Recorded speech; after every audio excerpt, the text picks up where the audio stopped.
Hi, this is Ken with KRCIMS.com. In a recent video I made a slate LED plaque, and this is my setup that I used for my stencil.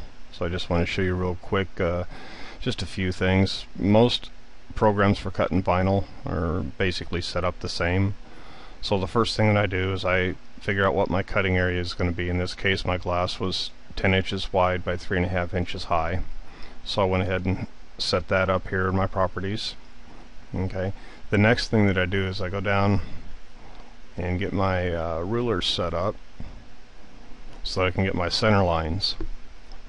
So what I do is I'll just take off to the left and left click on that ruler and pull it over. 10 inches wide puts me at 5 inches to center.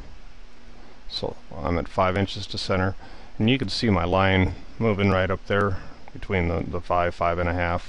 So you can do that down here without even looking. But the next thing you want to do is go up top, grab your ruler. 3.5 is 1 3/4. Okay, so that gets me set up on my center line there. Now what I can do is I can take my design that I have here and I can drag that up and figure out where I want to put that.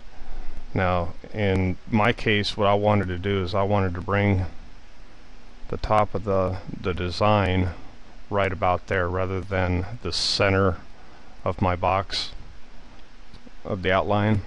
So whenever you click on that, that'll bring that up, because what I wanted to do was take my KRCIMS and bring that down, and I wanted it to fit right there and right there and have me a little bit of space up on top. So if I would have centered this up, let me bring this up a little bit, and then took my letters, my fonts, and brought it up, it put me too high on the glass. So what I chose to do is just bring this down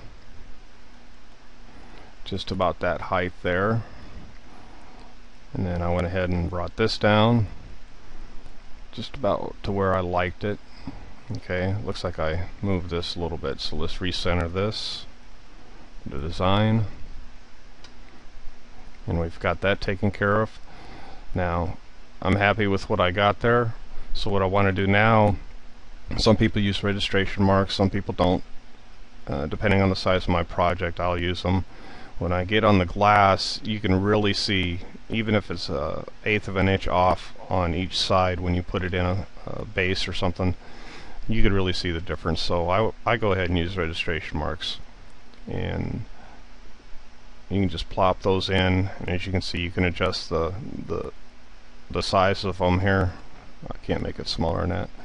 So you can adjust the size of them for whatever you need to do, depending on what you want. And then you can lay out your lines on the glass and match up your registration marks as shown in my video that I had.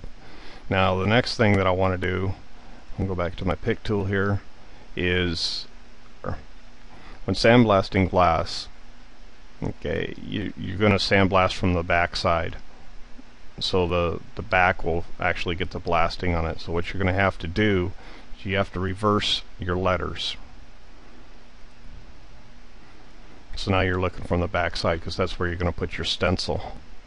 Now on my design, it doesn't matter if I flip it or not. It's the same thing. So that one you don't have to be concerned with unless your design dictates that. In this case it doesn't. So that's really all there is to setting up the stencil on here. And then I'll just go through here and I'll click the whole thing. Let me change my registration mark back. I think I had it at registration mark back at 1. There we go. Let me get that out of the way. And I'll just go through and select all this. Go up to my cutter. My production manager comes up here. This is VELXI Master. It came with the Panther plotter that I have, and I think it's a baby brother of Flexi Pro, but or to the cutter. So just a little quickie on setting up your stencils and vinyl cutting. It's really simple to do. If you got any questions, feel free to give me a jingle on the email. And thanks for watching, and have a great day.